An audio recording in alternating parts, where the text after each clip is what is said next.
सुप्रभात। जय मसीह की। आज का वचन माता का प्रभाव। नीति वचन उसका 1 अध्याय के 8 और 9 आयत में लिखा है, हे मेरे पुत्र, अपने पिता की शिक्षा पर कान लगा और अपनी माता की शिक्षा को न तज, क्योंकि वे मानो तेरे सिर के लिए शोभामान मुकुट और तेरे गले के लिए कंठमाला होगी। आज का वचन माता के प्रभाव के बारे में आए देखें। माता का प्रभाव क्षेत्र छोटा हो सकता है, परंतु उसका प्रभाव पिता के प्रभाव के साथ मिलकर अनंत काल तक बना रहने वाला प्रभाव बन जाता है।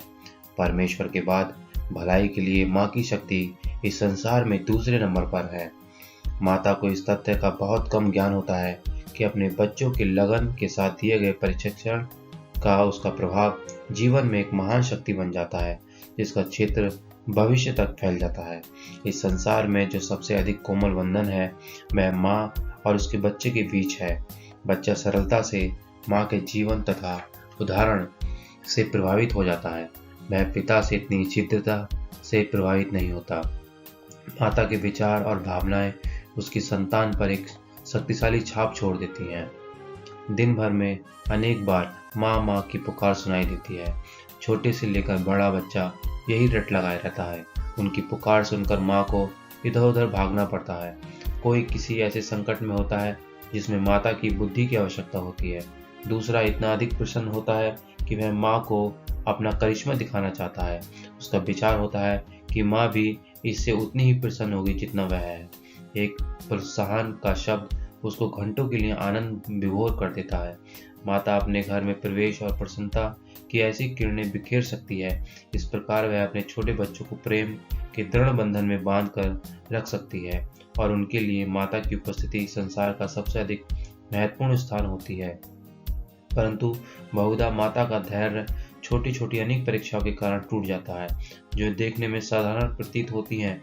शरारती हाथ और बेचैन पैर माँ के लिए परिश्रम और व्याकुलता के कारण बन जाते हैं।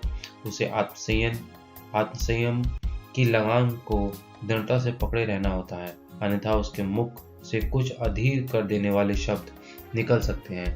वह स्वयं को बार बार लगभग भूल जाती है, परंतु अपने मुक्तिदाता से शांत भाव से की गई उसकी प्रार्थना उसके समस्त तनावों को शांत कर देती है और वह फिर आत्मसंयम की लगाम को दृढ़ता से थामे रखने की शक्ति प्राप्त कर लेती है। उसकी वाणी में कोमलता आ जाती है और उसका प्रभाव नष्ट होने से बच जाता है। परमेश्वर के दिवस में यह तथ्य स्पष्ट हो जाएगा कि परमेश्वर का भय मानने वाली माताओं का संसार कितना अधिक आभारी है। उनके द्वारा कितने अधिक मनुष्य ने सत्य और सुधार के महान कार्य किए हैं। उनकी शिक्षाओं के फलस्वरूप वे मनुष्य परीक्षाओं और संकटों में चट्टान के समान दृढ़ रहे हैं। उन्होंने संसार के आदर सम्मान की अवहेलना कर दी और परमेश्वर की सच्चाई तथा महिमा के लिए कार्य करना अधिक हितकारी समझा। धन्यवाद। परमेश्वर सबको आशीष और बरकतें दे।